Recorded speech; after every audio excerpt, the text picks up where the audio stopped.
Deus disse para o homem: se você não me obedecer, você morre. Alertou o homem, e ele preferiu não obedecer. Mas no segundo jardim, chamado Getsêmani, Deus disse a Jesus: se você me obedecer, aí você morre. E ele preferiu obedecer. Vamos lá. Nós não somos definidores das bases da criação, nós somos uma imagem de Deus diante da criação. De verdade, eu só entendo quem eu sou a partir de quem Ele é. Quando eu o conheço, eu entendo por que sou como sou e por que faço o que faço. Quando eu me encontro com Deus, eu começo a entender a minha própria identidade. Enquanto o ser humano não se encontra com Deus, ele vai tentar se identificar com qualquer elemento da criação ou com qualquer coisa que ele mesmo venha a criar, já que ele não cria, segundo a sua mente. Deus é o que é, eu sou o que sou, e o ser humano o representa. Há uma frase muito interessante de Emil Brunner, que é um teólogo do século passado, alemão, que diz assim: a mais poderosa de todas as forças é a visão que o homem tem de si mesmo. A forma como ele entende a sua natureza e o seu destino. De fato, ela é uma força que determina todas as demais que influenciam a vida humana. Nosso ser, o jeito que nós somos e nossas funções, o que fazemos, provém da imagem de Deus. A maneira como você se enxerga vai implicar em todas as consequências do que você faz, reproduz, se relaciona. Sem Deus, nós vamos tentar encontrar qualquer coisa que nos identifique, já que fomos criados à imagem dele. Se a negarmos, nós vamos ter que descobrir qualquer coisa para tentarmos nos identificar. Sem Deus, o homem se desorienta. Sem Deus, o homem busca uma identidade no que o cerca, busca em si mesmo, ainda que ele nem saiba quem é. Quando acontece a queda e Adão come do fruto, ele está dizendo: eu não preciso de Deus para me dizer o que é o bem e o mal. Esse fruto significa uma decisão de Adão, e todos nós estávamos lá em Adão, porque somos a humanidade que disse: eu quero decidir o que é o bem e o mal segundo a minha ótica e não segundo Deus. Mas você é a imagem dele, mas eu quero ser a imagem que eu quiser ser. Por isso o pecado original, a queda de Adão, que é a queda de todos nós, é uma escolha do cabeça da raça. O cabeça da raça teve uma oportunidade de escolher que tipo de ser nós iríamos ser. Um tipo de ser que só é a imagem do Deus que é o que é, ou um tipo de ser que iria ser aquilo que ele quisesse ser, determinando todas as coisas segundo a sua vontade e não mais segundo Deus, sendo ele uma imagem de qualquer coisa menos de Deus. Esse é o significado do pecado de Adão, que é o nosso pecado. A palavra pecado, já disse em outras ocasiões aqui, tem dois significados no Novo Testamento. O ato pecaminoso, matou, roubou, fingiu, mentiu, o ato do pecado. Esse é um significado da palavra pecado. Mas você encontra nas Escrituras um outro significado muito profundo, que é o estado no qual vivemos. Nós vivemos num estado de pecado, um estado de separação e distanciamento de Deus, onde tudo o que fazemos, pensamos e a maneira como agimos está distante da imagem de Deus e muito mais próxima de qualquer outra coisa que nós inventamos para ser a nossa imagem. Por isso, no mundo, você vai encontrar pessoas que se identificam de acordo com o lugar em que elas estão, de acordo com as coisas que ela faz, com o dinheiro que ela tem, com o seu status social, com a sua profissão, com o seu hobby, com a sua sexualidade. A identidade do ser humano, ela vai tentando ser montada de acordo com qualquer coisa, já que ele se desligou de Deus. Existem 3 mandatos nesses trechos que nós lemos, muito claros. O primeiro mandato de Deus é o que nós chamamos de mandato espiritual. Anda comigo, Adão, me obedeça. Seja como eu sou, faça o que eu faço. Se eu disser que é bem, é bem. Se eu disser que é mal, é mal. Essa é a primeira ordem, primeiro mandato de Deus ao ser humano, não é aos evangélicos, não é aos cristãos, é ao ser humano. Porque quando você me obedecer, você vai ser como eu sou. E você será para toda a criação o que eu seria se eu estivesse aí. Atenção, criação, fiquem tranquilos que agora chegou o homem, a minha imagem, a minha semelhança. E ele vai cuidar de vocês como eu cuidaria se eu estivesse aqui. Até logo. O segundo mandato é um mandato social.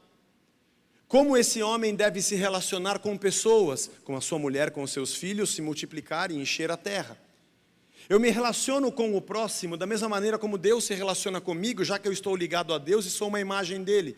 Eu sei quem eu sou a partir de Deus e sei quem Deus é pela minha relação, e aquilo que eu reproduzo para quem está do meu lado é exatamente igual ao que Deus reproduz ou produz comigo. Isso é harmônico, isso é muito bom. Só não é perfeito porque havia a hipótese da queda.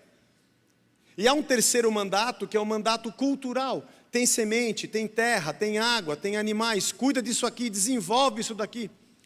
Nós estamos aqui num prédio, transmitindo para pessoas que nos assistem à distância. E tudo que você está vendo aqui, piso, carpete, câmeras, energia, fios, iluminação, tudo isso aqui veio da onde? Da terra. Da terra que Deus nos deu para que nós cuidássemos dela. E Ele colocou nela tudo que a gente precisa para viver. Cuide dela da maneira que eu cuido de você e que você cuida dos outros. Isso é muito harmônico e muito perfeito.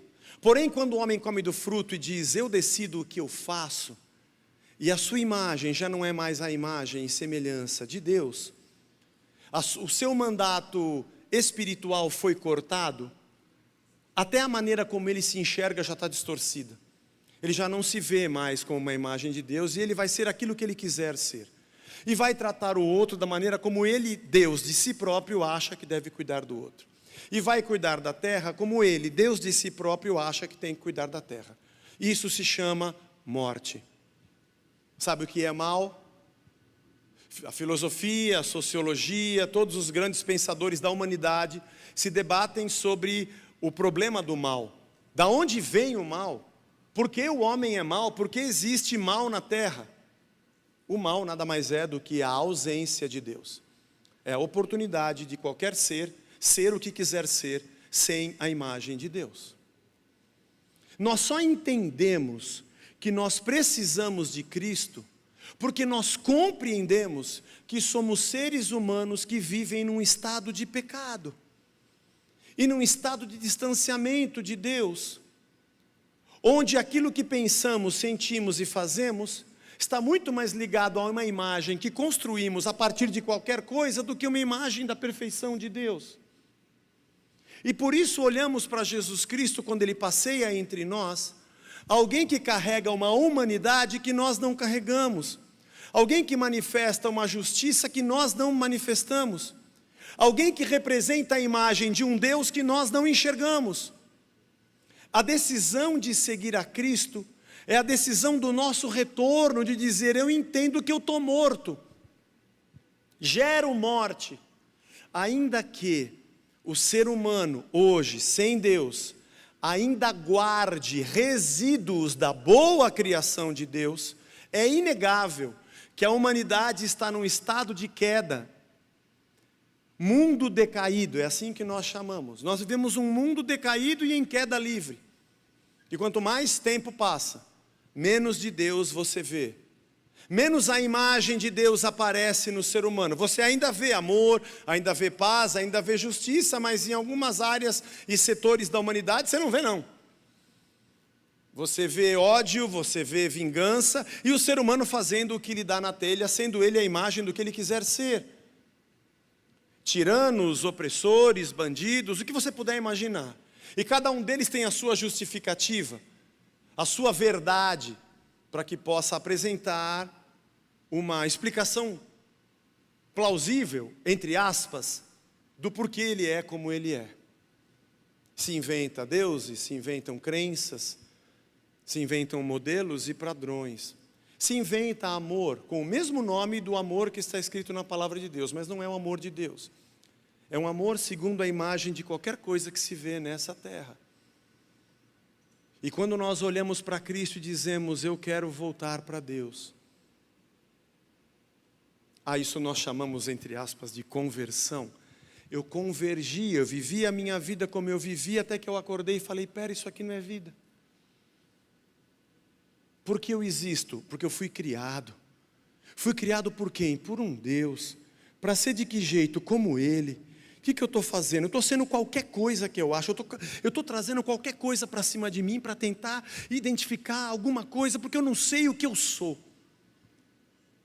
É quando eu passo a seguir a Cristo e me arrependo do meu estado de pecado, da iniquidade que me governa, é que eu retorno para Ele, para andar na trilha de Cristo, para ser imagem de Deus.